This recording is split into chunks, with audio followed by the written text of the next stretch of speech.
Welcome to a solitaire war game review from theplayersaid.com. My name is Grant. Today, this is only my second full play of this game. Typically, these solo games, I'll give it 3 or 4 plays before doing a review. But what I would say about this game is it's fairly long, fairly in-depth. There's a lot of moving parts, and it takes a while to play. It took me, I think on my first play, about 3.5 hours to get through the 28 turns of the game. I actually only made it, I think I made it through 25 or 26 and got overrun at the end.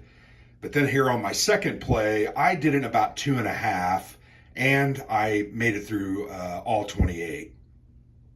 But the game, I'm going to go ahead and pull up the cover here. This is Kaiserkrieg, the Great War, 1914 to 1918. This is a solitaire game designed by R. Ben Madison and published by White Dog Games. This cover art is very interesting. I'm going to go ahead and make a comment about it. I'll pull it up here. This is a Central Powers War Bonds poster that would have been posted in Vienna in 1915. And you can see the Teutonic Knight kind of guarding Germany and Austria-Hungary from the Entente powers there on the right. Very interesting, evocative image. I think it was cool that Ben decided to use that for the game. I just think it sets it off fairly well. So really quickly, Kaiserkrieg, which means Emperor's War in German. Kaiserkrieg is a solitaire game. It is in the States of Siege series. So as you look at the board here, you're not going to immediately realize this is a States of Siege series games. But there's a lot of similarities. Typically in these States of Siege series games, there's a central point. Here you have a central point. You have Germany and Austria-Hungary, the Central Powers. The player in this game is playing as the quote-unquote bad guys. You're playing as the Central Powers during World War I. You are fighting against the Entente powers and have to keep them out of Germany and Austria-Hungary until the end of the game, which lasts 28 turns. But once again, you won't immediately see it as a States of Siege series, but you'll see similarities. For instance, rather than tracks coming in, most States of Siege series games have 5, maybe 6 tracks that have 3 to 5 boxes in each one of those tracks, and an army or a group, as they are activated by the AI cards. In this instance, there's no cards, there's chits. They're going to move down, and if they get to the central point, you lose the game if you don't keep them out. This game doesn't have those tracks. Instead, it has 6 different boxes representing the Entente powers. So here you have Belgium, and Belgium is really supported by Great Britain, which is shown on the map here. You have France, you have Italy, you have Serbia, obviously where the war kind of kicked off with the powder keg of the assassination. You have Russia, you have Lithuania, and Ukraine. So you'll notice those are boxes. What's going to happen is, and I'll show you one of these chit, and we'll talk about this a little bit more in the game. This is one of the 29 chits in the game, and you're going to draw these out at the beginning of every turn to start the turn. Up in the upper left-hand corner, there's an eagle drawn. That's just for flavor. You will notice that there are 3 other kind of quadrants on the chit, and they include capital letters B and F here in the bottom left, I and S in the bottom right, and L and U in the upper right. Those stand for the countries that will be activated and will place a new army in one of these boxes when they are identified on these chits. So B is for Belgium, F is for France. So in this quadrant, both Belgium and France will get an additional army. You'll go over here to this off-screen counter tray And in Belgium, you'll notice there's American troops in there. That only happens when the U.S. enters the war. But in Belgium, they're going to have one army that is a Belgian army. And then they're also going to be supplemented. Here, I'm going to remove these U.S. chits. We'll talk about those later. They're then going to be supplemented by the British chits. Here's the First Army. And they will be placed there. So Britain and France will get one. On the other side is Italy. Italy is here for a good portion of the game, probably the first 5 to 7 turns. Italy is going to be neutral, and they are not in the war. So if you draw this chit, when Italy is neutral, you don't place any armies. Then you have Serbia. Serbia is here. Serbia can be defeated, but they can never surrender or be out of the war. They start with these chits. You'll notice this says 3 and 4. That is related to an event. But these are their first chits, a little more powerful than their later chits that are supplemented by the other countries once they have succumbed to these Central Powers. Over here on the other upper right, you'll have LNU, Lithuania, and Ukraine, both a part of Russia. And they have troops. Lithuania troops are smaller. They are 2s, whereas Ukraine's are a bit larger and a little more powerful. They are 3s. So that's what's going to happen. Every round, you're going to draw one of those chits. You're going to follow it. Some of them have symbols on them. Here, let me show you a couple different symbols. And these come up randomly, so they can happen at different times. You'll notice there's a tombstone on this one. That coincides with an event. You have a shamrock on this chit. That also coincides with a special event. And then you'll notice the red star, which coincides with a special event. They all have a fairly significant impact on the game. When those happen, you don't place an army that turn, but you carry out, or army in that quadrant, you just carry out the special event. We'll talk a little bit more about those. But you go through the game drawing those 28 turn chits, and then you're going to place those units out.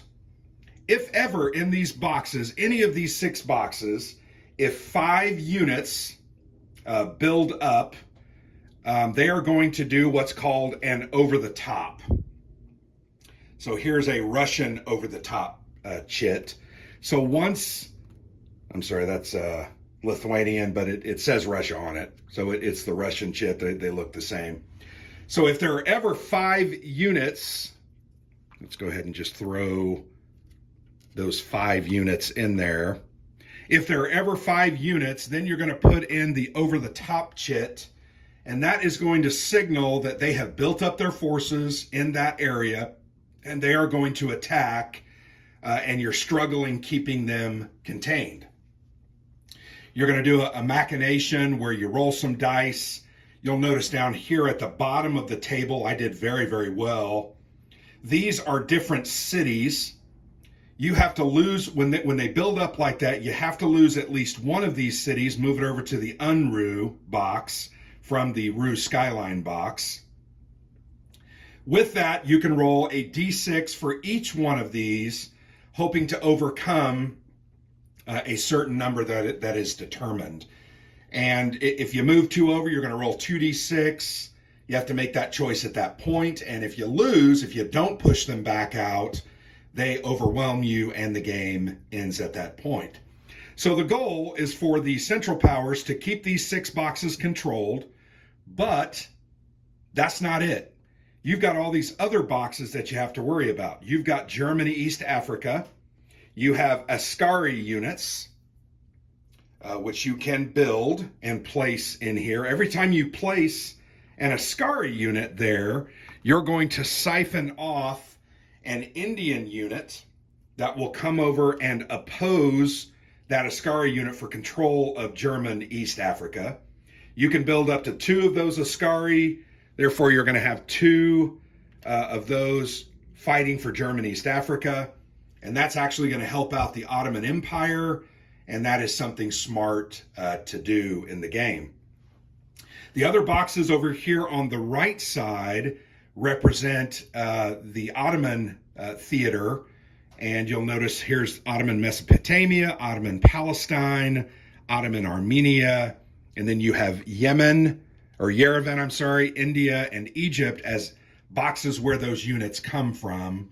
You're going to have a whole set of other circumstances that you have to deal with over on that side of the board. So earlier on, I did mention there are a lot of moving parts to this game. I feel like it's somewhat schizophrenic because, and that's not said in a bad way, there's just a lot going on that you have to think about. You have to think about Europe. You have to think about East Africa. You have to think about the East, the Near East, and the war over there. Then certain other countries are going to activate throughout the years as they come into the war. Countries like Bulgaria and Romania. You're going to have Gallipoli going on. Once Gallipoli happens, Ottomans surrender. I actually surrendered, I think it was in early 1917 in the Ottoman Empire. So that was a little bit of a pain. I couldn't keep up with what was happening over there, and my dice rolling wasn't that great. But in addition to worrying about attacking these boxes and keeping them under control, remember, keeping them under 5 units, and every turn, at least generally, not always, at least 1 or 2 units are going to show up in the boxes. You might have as many as 6. Remember this chit I showed you? That literally puts a unit in every single box. Whereas here's an example. Not every country is going to get a unit. Belgium isn't represented here. Neither is Ukraine. Another example of what can happen on these turn chits is you'll notice there's a die symbol. That's going to be a random die roll. When this chit is pulled, you place France, Italy, and Serbia. You place units out on the board. Then you're going to roll a d6. I rolled a 4. You're going to refer to the numbers here on the boxes, 1, 2, 3, and 4. That would mean Serbia gets a second reinforcement that turn because they did get a reinforcement in the first part of that turn. So that's the only instance where 2 reinforcements potentially could happen. There are 3 or 4 of those. 1, 2, 3. And I think there are, you'll notice there's a chit in the cup that I never drew because there's more chits than there are turns, and you're not going to draw one of those. That's a really bad one because you're going to roll 3 random placements, and man, you could have a lot of units coming on the board. So that one's not great. If that happens at the wrong time, that can be a killer. So the other part that you have to worry a lot about is managing as the central powers. You have certain assets that you're going to gain throughout the game through various events, and we'll look at the events here in just a moment. You'll gain these, for instance, Hinden Luden, which is going to give you a little bit of additional money each round. Red Baron, you're going to be able to use that to engage with ground units in Belgium or France. You have to pay, but the Red Baron is so good, you're going to get to roll 2d6, keep the highest number, and you're trying to roll higher than the numbers printed on these counters. So you're going to probably want to use the Red Baron as much as you can. If you ever roll doubles with the Red Baron, though, you're going to place him on the turn track, and he's going to be out for 2 to 4 rounds or something like that. You also have a German bomber, which if you have control of the skies, you've got an air superiority track here. You can go out and bomb 1 single unit in Belgium or France. You roll a d6 on a 5 or a 6. If you have air superiority, it hits on a... If you don't have air superiority, it only hits on a 6. My favorite unit that is kind of special is the Zeppelin. The Zeppelin is very cool because you can bomb trenches to get rid of them. You can attack individual units similar to the Red Baron. You just don't get multiple dice. Or you can go out in the North Sea, you can attack these British cruisers who are trying desperately to capture your blockade runners and prevent them from getting to your friendly ports where you will gain income. So real quickly, let's talk about that part of the game. I think this is one of my most favorite parts of the game. I love the chit pull system as well. Think it's very cool. Love the events, but I do really enjoy the economic haul phase. So you can see the entire map. Up here in the North Sea, there are 5 areas, and in the Mediterranean and the Aegean, there is one more apiece. So there's a total of 7 areas where you can place your limited number of blockade runners to gain income. Now you'll notice in this box, I have 3. I had 4 at multiple times, but what happens when a cruiser lands on one of them, you're gonna lose that money and they're gonna go to the neutral port where they have to refit and rebuild. So you're gonna have to pay to bring that guy back out. Very important to have 3 or 4 of these out because you need the money desperately. I had already mentioned the Hindenluden. This allows you to gain 2 additional Reichsmarks every round.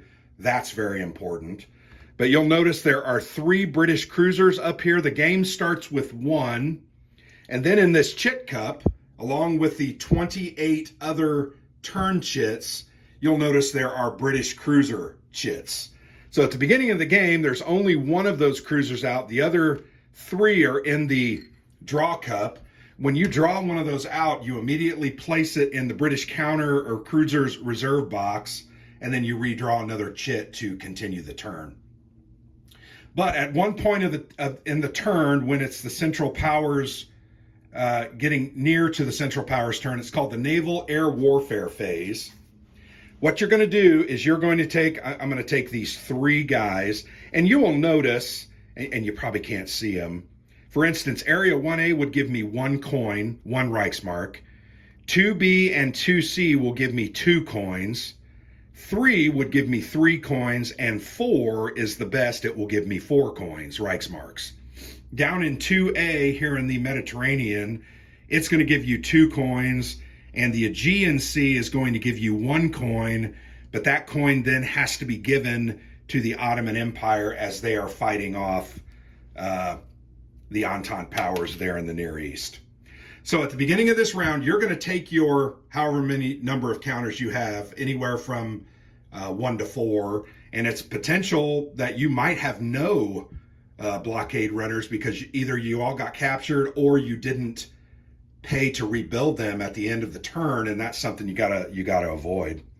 So I'm going to go ahead and place a blockade runner on number 4, number 2B, and I'm going to do number 3. I'm going to be a little greedy. I'm going to try to show you how this works. So I have placed my units. Now what's going to happen is I'm going to refer to the British cruisers table, and I'm going to roll 2d6. So I get to roll 2d6. Let's go ahead and roll that number. I rolled an 11. So if we look at this table, there are 3 cruisers on the board, so I have to refer to this row. If there was 1, I'd use this. If there were 2 or 4, and I rolled an 11. So they capture, these cruisers, according to this table, go on to 2A, 2B, and 4. So 2A is down here, I have nothing. 2B is here, so they're going to go on top of my blockade runner. 2A, 2C, and 3. Oh, you know what? I got really lucky. Sorry, I was looking at the wrong column. So the column says 2A, 2C. I don't have anything there. And number 4. Well, I didn't get lucky. I thought I did. So I didn't gain the income for that one. So we're now going to do our economic haul. I get 2 plus 3. I would get 5 Reichsmark. So that's how that phase works. At the end of the round, you're going to do the cleanup. I would move the one that was captured in the 4 spot to the neutral ports box. I would put all the cruisers back, and then I would put my neutral blockade or my blockade runners in my box at the end of the turn to reset.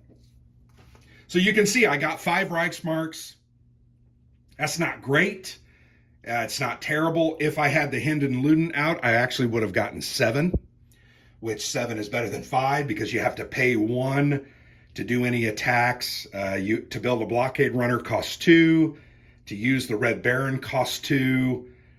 To do U-boat blockades costs 2. So there's cost to everything, and you want to be doing different things to slow the Entente down, so you need to get money. Why I like this part of the game so much is it becomes such a tense part of every single turn. You know you need the money. You're hoping desperately that they roll very poorly and they don't get to place where you have placed.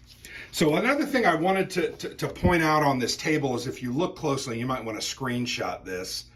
You'll notice when there's one cruiser, they will never be able to go into space number 1A. They will never be able to go into 1A or 1B if there's just one cruiser. If there are 2 cruisers, they will very rarely get to go into, well, they don't go into 1A or 1B ever on 2. They only ever do that when you have 4 cruisers. 1A and 1B is a result. So you can almost always guarantee yourself at least 1 coin if you put 1 out there, right? That's in the neutral. If you put 1 out there. So that's a strategy to always make sure you get at least 1. I end up being greedy and tend to go for the 2s, 3s, and 4s more often.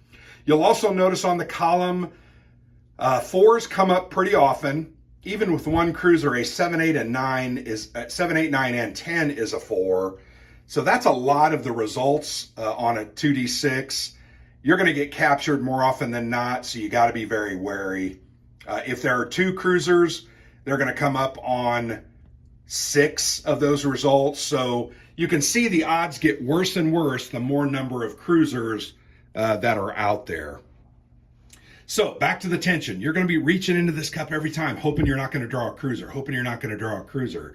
Man, when I have 4 blockade runners here and there's only 1 cruiser, it's like a field day.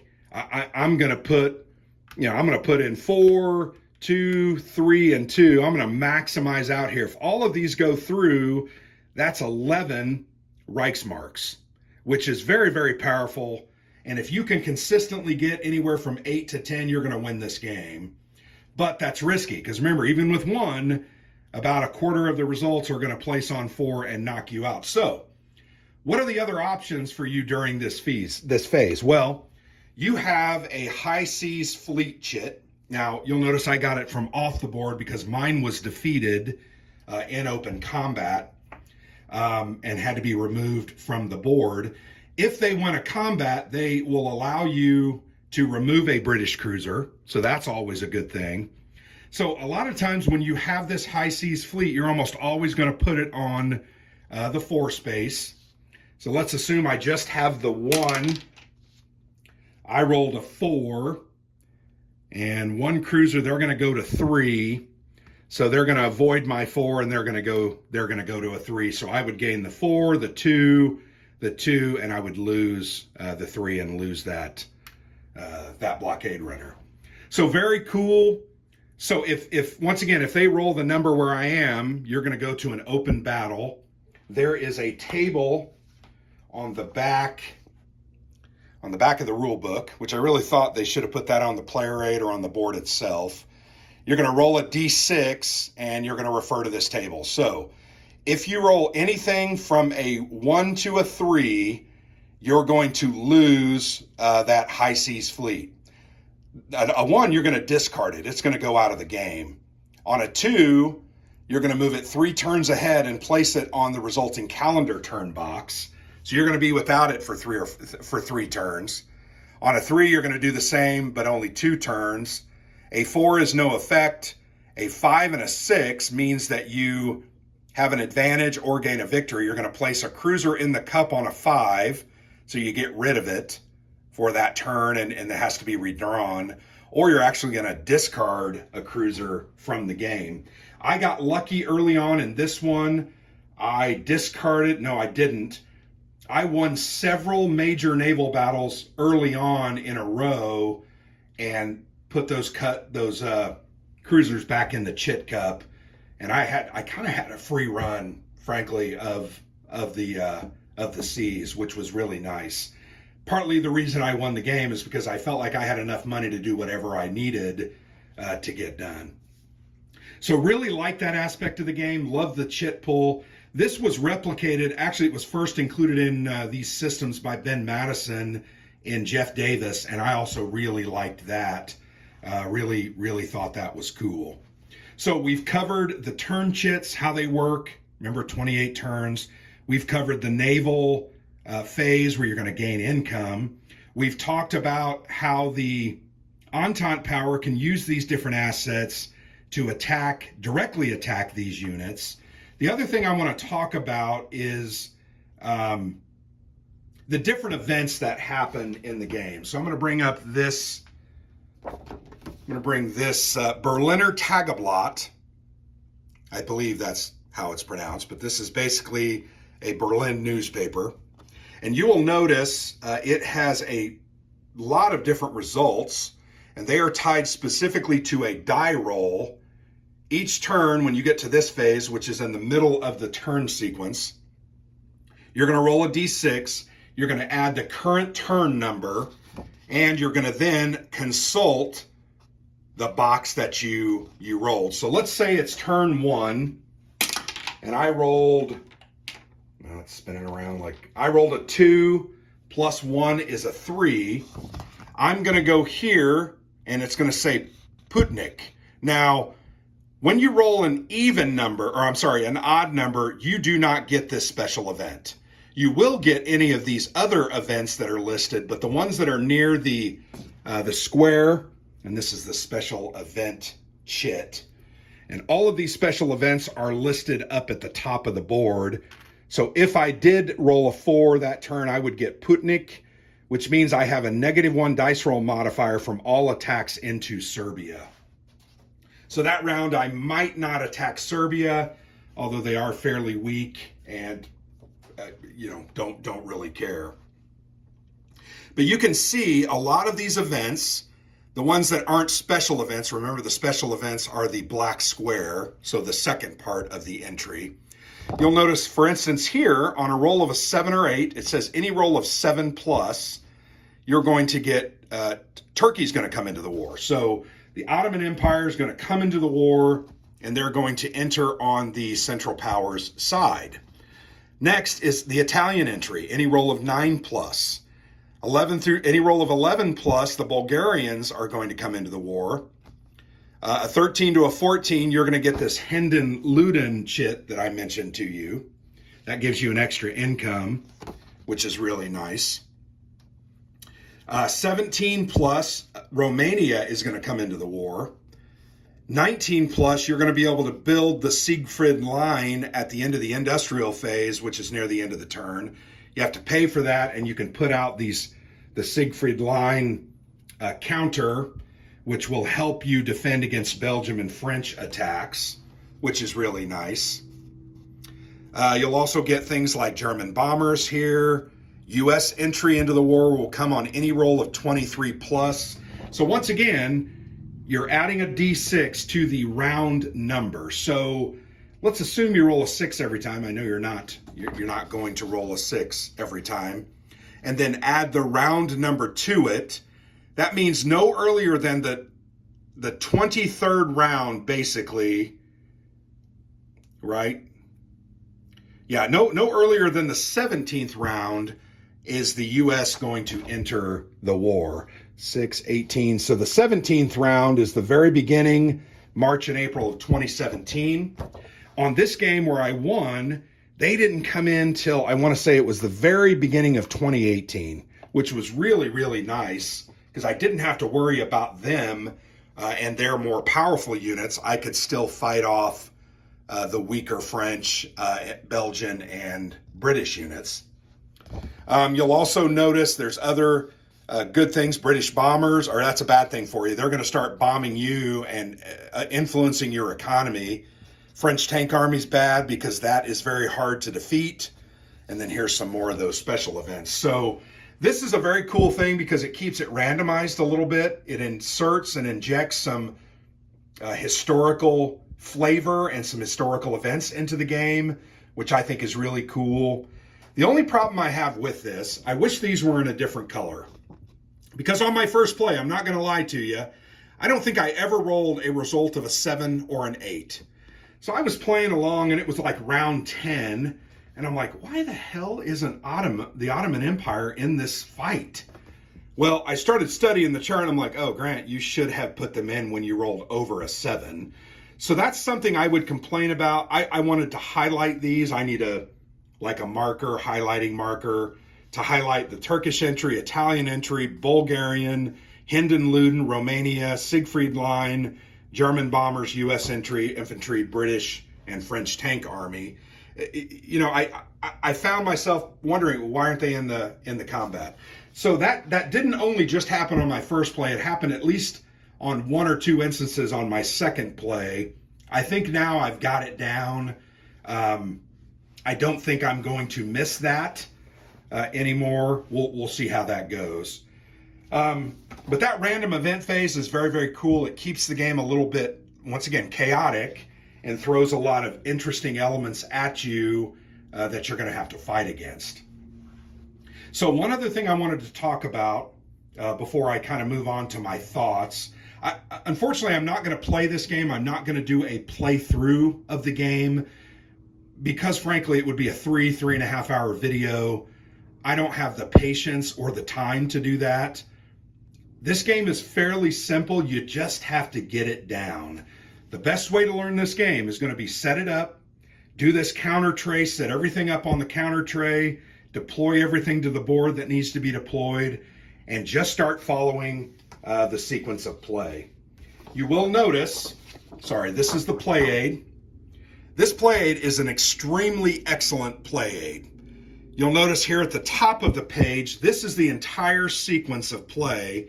It goes from phase A, the chit pull draw phase, all the way through K, turn end phase. And you're literally you can play the first 3 or 4 turns with the rule book open and following these different steps. Once you're done with randomly draw a cruiser or turn chit, you're going to then go to turn B. You're going to place that on the calendar, deploy the units from the calendar turn box, play calendar events, play chit-based events, etc. Then go to the Entente powers and do everything that they have to do. So I would say the sequence of play on this game is absolutely excellent. It has been my experience with Ben Madison's games that he does a very good job with this. And I also would say Wes Ernie is a co-designer on this. I don't want to give Wes any less respect than he deserves. He's a good designer and they make a good team. But excellent sequence of play, excellent player aids. You will notice, like here, Entente Powers attack phase, it says 6.0. You can get the handy dandy rule book, and you can go to 6.0 in the rule book, which I'm struggling getting to for whatever reason. Here it's, no, I passed it. 6.0 right here, Entente Powers attack phase. And you can just read down and follow this step by step until you get to the end. You're always going to dig trenches at the end of this turn. And that's only for the Entente powers. You're going to put a trench counter down. And you've got to follow these to really get this game right. And it does say that here on the player aid as well. So what I'm saying is you're going to have the play aid out. You're going to be having that in your hand more often than not, with the rule book open to those pages. And after 3, maybe 4 turns, I think it becomes second nature to understand what is being said, what you're supposed to do. There's always some things, though, you're not going to get it until you actually experience it. So, for instance, this British attack Irish, this is an event. I think I showed you on the turn chit. See the shamrock there. And this one in my game come up way earlier than it did. Remember, I kind of moved these around, and that's where it ended up going. What you're going to do is you're going to put your most powerful, I think, British unit into the Ireland box. And every round at this step, right here, British attack Irish, you're going to roll a six-sider. The Irish are going to win the battle only if you roll a 6. So here, I rolled a 4. That means the British are still occupied by the Irish and their little revolution going on, and they will not be able to send that unit to Belgium to help out. So having that guy in there with that event having come up helps me, because now there's fewer British units to overwhelm me in Belgium. So because that's there, you can kind of say to yourself, okay, I need to focus on France and Italy and maybe Ukraine. So you can kind of, you never want to leave anything alone. I try to keep no more than 3 in any enemy box. Now that can be very challenging, but that's about what you want to do. 2 to 3 in each box to make yourself feel comfortable. After that, you've got problems. So remember this chit that never came up for my winning game. You're going to do a random roll, and you can ultimately put a ton of chits out that you didn't expect. So things like that British attack or the Senussi War in Libya, which is down here, there's a Senussi revolt box. All those things are going to siphon off Entente resources that they have to deal with that are going to not be able to then be used on you to put you out of the war. One other thing I wanted to focus on as a special event is the Socialist Revolution. So that's the red star. Remember the red star that I showed you on the turn chits? This is a pretty cool thing. What's going to happen is when that chit is drawn, you have to pay a Reichsmark. So at that turn of the phase, you would have had to have banked, and at the end of any one round, you can bank or hold over 1 Reichsmark. I feel like it's utterly critical for you to hold over at least 1 every turn, just in case this socialist revolution comes up. Because when that comes out, it makes these Lithuania and Ukraine much less effective, and you can actually knock them out of the war. This is called a pink chit. So Socialist Revolution. There's also a France in danger pink chit. There's an Italy in danger pink chit. If you ever have, I'm going to skip over, I'll come back to that. If you ever have down to 1 army unit, I'm going to go ahead and put a French army unit here with this France in danger chit, and I'm going to remove that guy. No other box on the map has more than, I think it's more than 3. Maybe it's more than 3. I'll have to look that back up. But when you have a pink chit in one of these countries and none of the other boxes have the number that they say, 3 or 4, you can now try to do what's called a Kaiserkrieg attack, or try to knock them out. What it's going to do is it's going to cost you 3, and here it's in the sequence of play during your turn. Let me resolve any Kaiserkrieg 10.7. I'm going to go ahead and open that rule book because I don't want to give you any false. See, I've played this 2 full times and I still have to look this stuff up. So here's the whole rules for the Kaiserkrieg. You have to meet these conditions. The target country has a pink tile. There must be only 1 army left in the country and no forts or trenches. So France has 1 army and they have a pink chit in there. Each other country on the map must have 4 or fewer armies in it. So if you look at every other single box, they have to have 4 or less for you to do a Kaiserkrieg attack. It's going to cost you 3 Reichsmarks, so it's expensive. And when you do it, you're going to get a -1 DRM to take out that final unit. So it can be challenging. So I would have to pay 3 Reichsmarks. All those conditions would have to be met. Because this unit is a 3, I have a -1 DRM. I can only defeat that guy on a 5 to a 6 on this decisive attack, Kaiserkrieg, which is trying to knock them out of the battle. I rolled a 1. That wouldn't work. Rolled a 3. You only get 1 roll. But let's say I rolled a 5. 5 minus 1 is 4. 4 is greater than 3. France now is no longer in danger. France has actually surrendered. So you would remove that unit because you defeated it, and now France has surrendered. What that means, and it's very, very important, is if a chit is drawn and it has an F on it, you're not going to place a unit in France. They are, for all intents and purposes, out of the war. You can get Italy to surrender, France to surrender, Lithuania and Ukraine can all be forced to surrender with a Kaiserkrieg if you meet those conditions. I found that I wanted to go all out in my first 2 turns to try to knock France out.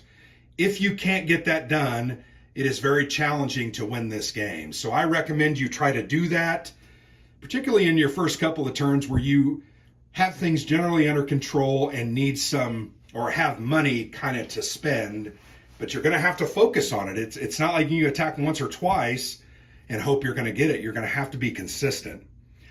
So that's another aspect. But back to the socialist revolution, which I think is a very cool part of the game. Let me go ahead and find that again on the, it's called the explosion. Of course, now I'm not going to be able to find it. Well, here it is. It's earlier in the rule set because it comes up on the turn chits. Here it is, Socialist Revolution. So right here in the rule book, you'll notice that red star, which is there. Whenever one of these appears, there's an upsurge in socialist agitation in European armies and on the home front. If the explosion has not yet happened, the explosion means that this socialist revolution marker has reached 13 and hit this explosion box. When that happens, it's going to go off and you're going to do everything that it says. But let's just assume my socialist revolution, I've done it 2 or 3 times, I'm up there.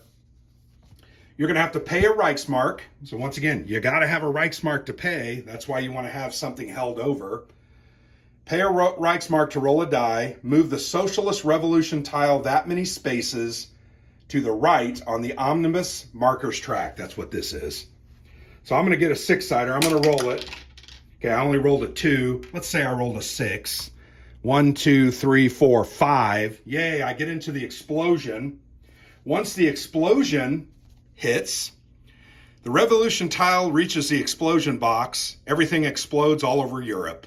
Place a pink socialist revolution tile in Lithuania and Ukraine. So I would place those there.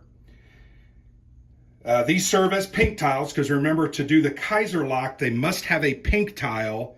That counts as a pink chit. If possible, remove to reserve 1 Russian unit each from Lithuania and Ukraine. So I would remove him over to the reserves. So now they're down to 1. Both of these are set up so I can do a Kaiserkrieg. Well, the Lithuania, it would have had to have had 1 in because you can never remove that 1 from the socialist revolution. But then I'm going to have to do that Kaiserkrieg attack to try to get them to surrender as well. So it becomes very hard because, once again, these units are a 3. With a -1, you're going to have to roll basically a 5 or a 6, and that becomes very challenging. With the Lithuanian units, it's a little bit easier. But each one of these that you can get to surrender, and like I said, I had Italy and France surrender that last game, you're going to have a greater chance to win that game. All right, so here's some of my thoughts. I've been going on here for about 43 minutes. I love this game. States of Siege series, same thing. It in fact mimics many of the other games that I played in that series, and it mimics some of the games that Arbin Madison have designed, like Jeff Davis, or Nubia, or Gorbachev, or any of those from White Dog Games. They're all great. They're all interesting, very deeply rooted in history, and generally fast-playing and fun. I love this one because it's different. You don't have the tracks, you have areas. You have to keep them under 5 or they start doing over-the-top attacks on you and you can lose the game. Love that change. Love the interest in that. I just feel it's unique and feels fresh. Once again, similar mechanics, similar style, but it does feel fresh.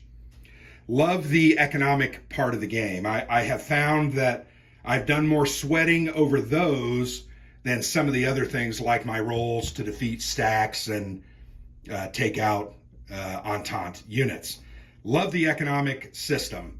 I also I mentioned earlier the schizophrenic side of the game. Love that you have your main show here, and then you have your side show in East Africa and in the Ottoman Empire. Think it's very cool. These all have special rules, special units that can come out. Here you can see Lawrence of Arabia is a special unit. He's got a 4, very powerful. If he starts coming out, you got problems because he's hard to defeat. But I love those side shows. I love the risk-it style nature of this game, the Kaiserkrieg attacks, paying for the socialist revolution, trying to build your units like the blockade runners. Love these different asset chits, the Red Baron, the German bombers, and the Zeppelin. Love how you can take out troops, you can take out fortifications or trenches, and you can also bomb the British cruisers in the North Sea. If you work really hard at this game and get a good lead early, meaning you've knocked a couple British cruisers out of the game or back into the cup, man, getting 8 to 11 Reichsmarks, you're going to be cleaning up, and you got to take advantage of that. You got to strike while the iron is hot. I didn't talk to you about these 3 chits, which are very, very cool. These are social issues that you can actually suppress, like free press, rule of law, and the Constitution. You know, who needs those things? Once you become the Hindenburg regime, you can actually suppress those. You're going to roll on a society table. Let me show you the society table. It's on the back. The German Civil Society table. You're going to roll there, and you're going to get different results. If you roll poorly, there's riots, and you're going to lose one of these cities down here to the Unruh side. That's not good, because these score you victory points at the end of the game. You also, though, can get a lot of extra Reichsmarks. You can add +1 to the revolution on a 2. You can earn 3 free Reichsmarks and discard that tile. All of them are discarded. You can earn 3 to 6 extra Reichsmarks that can be used to build things, attack, do the stuff that you need to do to try to win the game. Really like that aspect of it. There's some other unique things. Like, I really like the U-boats. These cost 2. Placing those on France and Belgium early in the game, it's risky because once you place the second U-boat, it's considered unrestricted submarine warfare, and you're starting to do things like boneheaded things like sinking the Lusitania so that the U.S. gets into the war. You don't want to do that. So keeping one, most likely keeping it in Belgium or in France as you're trying to defeat them, I really like that aspect. There's some other little parts. You start out with a Krupp chit, which gives you some extra finances for attacks in Austria-Hungary. You also start out with the Kaiserkrieg chit that gives you some extra attacks for Germany. Once those are used up, though, they're gone. And I kind of like that because you can, if you really focus, your first couple of turns, you can knock France out, and that is really important. It doesn't happen every time, though. I've tried, and I've not done it a couple of times as well. So I like that risk nature. I like that trying to go for it and plan for it and be, directed with your decisions. The other cool thing about this game, the victory points, I wanted to talk to you about the victory points. Here is a look at Armistice Day. So if you survive all the way through all 28 turns, you're going to score victory points. You're going to count the total number of armies that are contained in the different 6 boxes. You're going to subtract that from 30. I think in this game, I want to say I had 6. So I ended up with 24 victory points just from that. You're also going to add 10 VP if Ottoman Turkey is still in. Well, they surrendered in my game, so I didn't get that 10 points. You're going to get 5 if German East Africa is still in the game. Nope, they weren't in the game when I played. They ended up ultimately getting out. And the interesting thing about the Ascari, you'll notice they have a double 6 on there. In order for the Indian units, every Indian unit that is present in this box, and they can have up to 2, gets an attack on every Ascari unit. They get to roll 2d6. If they roll double 6s, the units are killed. Now, in my game, that didn't happen the first 15, 20 rounds. And then I'm telling you, in 1 or 2 turns in a row, they rolled double sixes and killed all my units before I could get more units in there. So that was just them's the breaks, right? You're going to get 5 if German East Africa is still in. You're going to get a victory point for every CP city tile in the Rue box. In my game, I ended up getting, I think, 10 of these. 6, 7, 8, 9 out of the 11. So that was like 33 victory points. I had 1 civil society tile left. You can see there, it's one of the, right there on the bottom, part 5. I got an additional 5. So with that, I think I ended up with 44 total points, and I might have messed something up just here as I was moving stuff around. But 44 points, you then refer to this. 60 plus is a complete and total utter victory. 50 to 59 is like you won, but didn't knock everybody out, and you're still going to have some trouble in the future. I scored in this zone, which it says the Kaiser is secure and Germany makes minor territorial and colonial gains. The others are defeat. I at least did okay, and really enjoy the way the game scores. I just think it's cool and unique. This is a game that I think if you get into it, if you like World War I and you like the history, this is going to be for you. There's a lot of detail. If you like States of Siege series games, this is going to be for you because it's unique. Uses the same system, but it's very, very unique. I love the chit draw system. Now, really quickly, what did I not like? Well, it's a long game. 28 turns, it's long. And it is a solo game, so what I found myself doing is I'd play 8 to 10 turns, then I'd go take a break and go do something and come back an hour later and play another 8 to 10. So that took me 3 or 4 different sessions to kind of get through the game. This is not a game you're going to set up and in 90 minutes have it completed. It's a 2 to 2.5, maybe 3-hour game depending on how quick you are. So it's a long game. I don't know. I'm okay with longer games. This one is just very long, I feel like. The other thing I don't like, I already mentioned it to you, on this player aid, they should have done something to emphasize these so that I didn't miss them. Kind of ruined my first play of the game. I just felt like they could have made those red and made them stand out so that I better understood when you roll these numbers, that has to happen. The game does have a great setup chart, but I will also say this, some of these counters, it is a little bit unclear exactly which ones are the ones that they're referring to from time to time. I would have liked this setup chart to have a picture of some of these more obscure ones. Some of them it's very simple to figure out. These are the Italian counters, right? But then some of these others over here in Egypt and the Ottoman Empire area, it's just hard to tell what they are. I wish they did a better job of that. Other than that, I think this game is great. It's good, well produced. The map is beautiful. I have a piece of plexi over it. I didn't even talk about when you have the Ottoman Empire, you're going to draw these lira tokens randomly, and that's your income. So there's a 1. There's a lot of 1s, 2s, and 3s, several 0s, and I think there's only 1 5. I did draw this 5 a couple of times and was able to really make some hay those times in the Ottoman. But yeah, I'd recommend this game to anyone who enjoys States of Siege series games, solitaire games. I think it's a great little game. Really enjoyed it. Look forward to playing it again into the future. This one and Jeff Davis are 2 of my favorites from White Dog Games. Jeff Davis deals with the American Civil War, where you play as the Confederacy. This one, you're also playing those bad guys. You're playing the Germans and the Hungarians, and they're seen historically as the bad guys. But I really like this game. I think you'll enjoy it. Go ahead and check it out. You can get this in a bagged version for about $40. The boxed version is around $50. Now, you may be saying, well, why am I paying $50 for this type of a game? You're paying $50 because it's a small company. They do a print-on-demand model. So when you order this, it's not sitting on a shelf somewhere.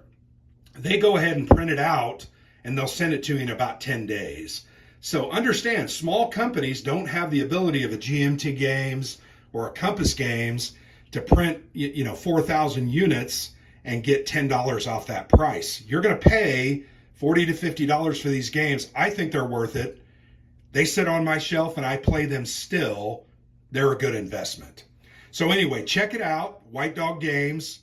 Thanks. They did provide this to me as a review copy, and I appreciate it. I bought many other games from them, but they did give this one to me as a review copy. So thanks for watching. Hope you liked the video, and I've been Grant for the Player's Aid.